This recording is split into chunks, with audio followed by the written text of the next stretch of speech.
अच्छा, हरा धनिया ना कुछ सब्जियों की तो बिल्कुल जान होता है। जिस तरह ये शलजम की सब्ज़ी बिल्कुल ही उदास लग रही थी हरे धनिये के बगैर। बहरहाल बहुत मज़े के शलजम बने थे, लेकिन हरे धनिये की कमी बहरहाल महसूस हो रही थी। तो बेसिक तरीके से बनाती हूँ। हमारे घर में भुजिया की तरह से, ये भरते की तरह से खाए जाते हैं। कुछ घरों में ये शोरबे वाले भी बनते हैं, वो भी अच्छे लगते हैं, लेकिन इनका ज़रा ज़्यादा मज़ा आता है। तो बेसिक जो है वो रेसिपी है, प्याज को सबसे पहले सौटे करके उसके अंदर जिंजर गार्लिक पेस्ट डाला है, टमाटर का पेस्ट डाला है और बेसिक मसाले सिर्फ नमक, मिर्च, हल्दी डाली है। इसके अलावा एक चुटकी कलौंजी जो है वो मैं हर खाने में डाल लेती हूँ। उसकी वजह ये है कि नबी पाक सल्लल्लाहु अलैहि वसल्लम ने फरमाया है कि कलौंजी में मौत के अलावा हर बीमारी की शिफा है।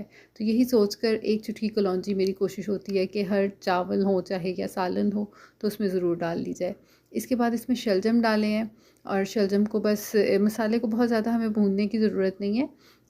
इसको जो है, क्योंकि हमने बाद में शलजम के साथ दोबारा भी भुनाई करनी है।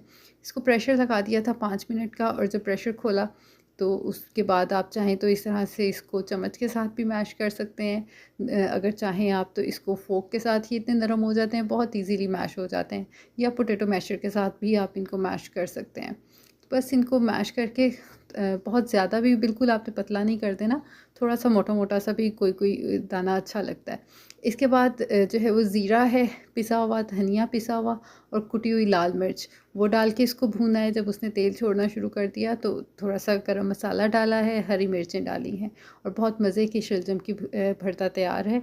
ये पराठे के साथ, चुपड़ी रोटी के साथ और चावल सब के साथ अच्छा लगता है।